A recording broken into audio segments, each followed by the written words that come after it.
Henry and Gordon were lonely when Thomas left the yard to run his branch line. They missed him very much. They had more work to do and had to fetch their own coaches. They didn't like that.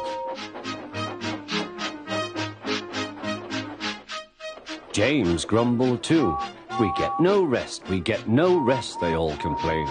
But the coaches only laughed. "You're lazy and slack, you're lazy and slack," they answered. Altogether, the engines were causing the Fat Controller a great deal of trouble. The big stations at both ends of the line each have a turntable. The Fat Controller had made them so that the tender engines can be turned round, because it is dangerous for them to go fast backwards. Tank engines like Thomas don't need turntables. They can go just as well backwards as forwards. But to hear Gordon talk, you would have thought that the Fat Controller had given him a tender just to show how important he was.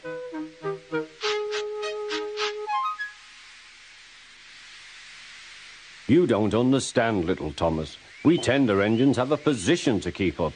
It doesn't matter where you go, but we are important. And for the Fat Controller to make us shunt trucks, fetch coaches, and go on some of those dirty sidings, it's not the proper thing." Thomas chuckled and went off with Annie and Clarabelle. "Disgraceful," Gordon hissed as he ran backwards to the turntable. The turntable was in a windy place close to the sea, and if he was not on it just right, he put it out of balance and made it difficult to turn. Today, Gordon was in a bad temper, and the wind was blowing fiercely. His driver tried to make him stop in the right place, but Gordon wasn't trying. The fireman tried to turn the handle, but Gordon's weight and the strong wind prevented him. "It's no good," they said at last. "Your tender upsets the balance. If you were a nice tank engine, you'd be all right.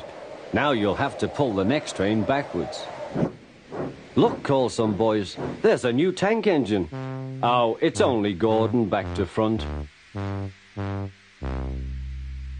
"Hello," called Thomas, "playing tank engines? Sensible engine. Take my advice, scrap your tender and have a nice bunker." Gordon said nothing.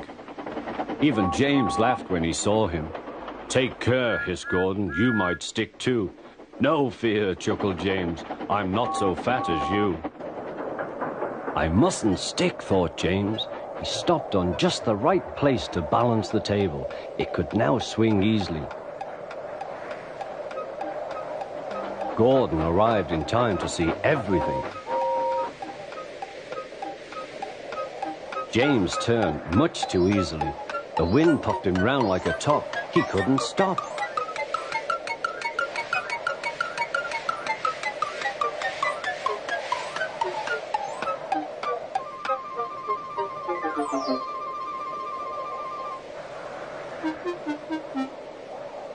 "Well, well," said Gordon, "are you playing roundabouts?" Poor James, feeling quite giddy, rolled off to the shed without a word.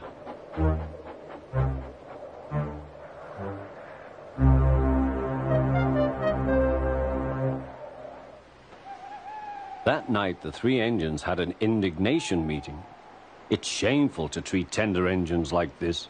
Gordon has to go backwards and people think he's a tank engine. James spins round like a top and everyone laughs at us.